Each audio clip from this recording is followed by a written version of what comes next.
art class.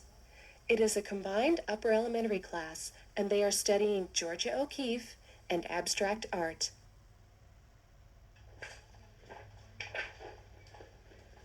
Can you tell me, what is this a picture of? A rose. Katie, how do you know it's a flower? There's no stem or leaves or ground or sky or anything to show you details of the flower.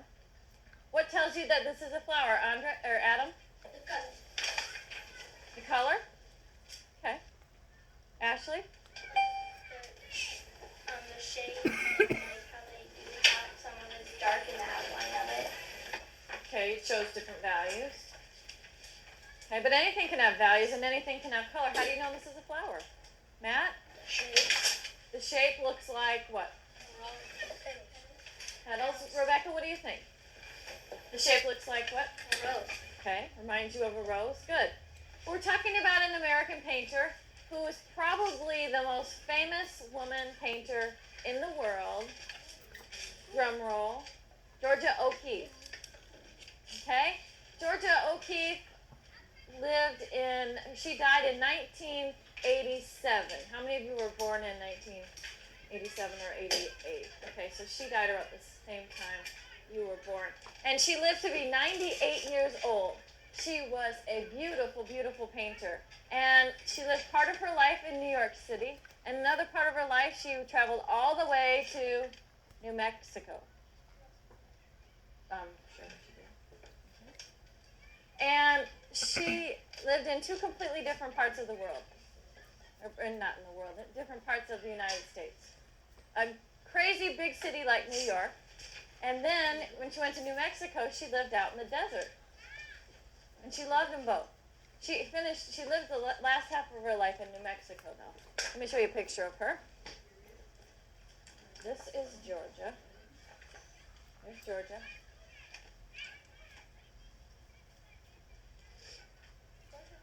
O'Keeffe. I always pretend like I'm sneezing. Like, oh, that's how I teach the kindergartners to remember her name.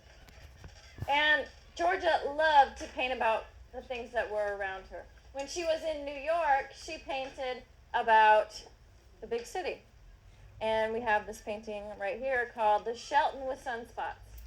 So she painted the big buildings. But she had a special way of painting that changed objects so they didn't look exactly real. What do we call that when something isn't exactly real looking? Adam. Yeah, okay, but when we're looking at artwork, there's a special word. Like Pablo Picasso, when he would show a person's face and he would show it from all different viewpoints at the same time. What do we call that? Abstract, right. And Georgia would pretend, when she painted her flowers, she would pretend she was painting it from maybe a bumblebee's point of view. Because that bumblebee would go inside the flower and everything to the bee would look giant. And that's what she would do to her flower paintings.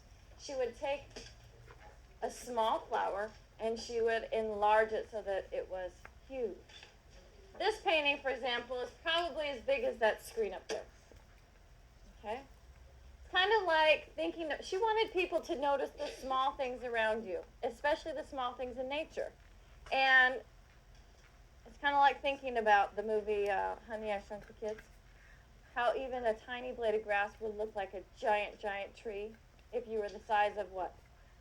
Maybe an ant. Mm-hmm. What else was in the movie that could help us understand how she changed sizes? What? What? The Lego? I've seen the movie once, but I don't really remember. What happened?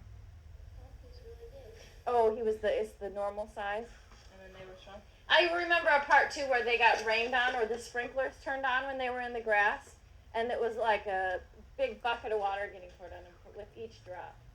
Okay? Think about that. How many of you really take time to look inside the center of a flower to notice all the little tiny details and all the shapes and the little lines? Georgia wanted you to stop and notice those small things. Let's take a look at a couple more of her paintings. And she was really one of the first people to do this. Of course, Pablo Picasso was painted in an abstract way, but Georgia had a different way of looking at things too. People weren't used to seeing flowers painted as big as the the screen up there. Okay? She was enlarging. She was abstract. She also liked to paint skulls. Every morning when she was living in the desert, she would go out for a desert walk, and she would walk around and pick up things on her walk, maybe rocks or sometimes skulls and bones that were left just lying around. And she would pick them up and she would take them back to her studio and she would paint them. And she especially loved to hold the bones up into the sky. If any of you have ever been to New Mexico, the sky is bright blue every single day. It's beautiful. And so she would look at the holes in the bones and she would make the bones look like they were floating in the blue sky. Or kind of like this picture here. I'll show you. There's a really good one in there.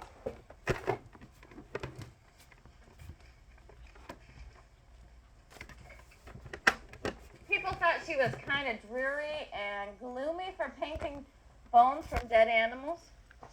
But she didn't think that at all. She thought that the shapes were the beautiful thing. And she didn't think that, she wasn't really thinking about it being a bone. She just liked the shapes, and she liked the way it looked in the sky. Here's another one. This is a red, white, and blue skull. And here's more of what the architecture looked like in New Mexico. So look at that one, and then you look at the one of the skyscraper. You can kind of see the difference. Sort of the same colors, though. So she was painting what was around her. This is a famous one. This one they made a postage stamp from. Okay. Well, what you're going to do today is you're going to pretend you are a bee or an ant, and you are going to take a flower and enlarge it so big that it becomes abstract on your paper. Okay?